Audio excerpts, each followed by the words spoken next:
આ મગફળી પીળી થઈ ગઈ હતી। આગળ વિડીયો હતો એમાં આપણે કીધું હતું કે ફેરસ સલ્ફેટ, સાઇટ્રિક એસિડ અને એમિનો એસિડ આ ત્રણેયનો છંટકાવ કરતા હતા અને કીધું હતું કે આપણે 6-7 દી થાય એટલે વિડીયો નાખશું। ખેડૂત મિત્રો તમે જોઈ શકો આમાં 80 થી 85% જેવો છે ને ફેર પડી ગયો છે। રિઝલ્ટ તો આવ્યું એનું, વાંધો નથી।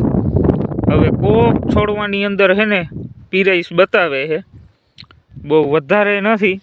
80% છોડમાં તો રિઝલ્ટ આવી ગયું।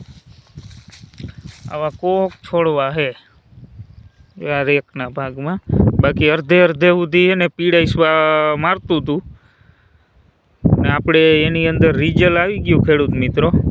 અને આપણે આ તમે જોઈ શકો છો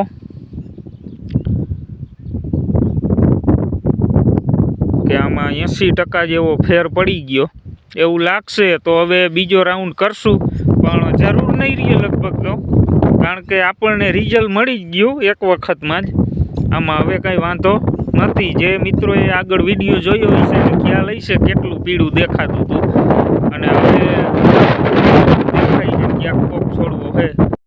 તો ખેડૂત મિત્રો, ખેતીને લગતા આવા જ અવનવા વિડીયો માટે આપણા પેજને ફોલો કરજો, વિડીયોને શેર કરજો, તેમજ વિડીયોને લાઇક કરજો અને આપણી ચેનલને સબસ્ક્રાઈબ કરજો। જય જવાન, જય કિસાન।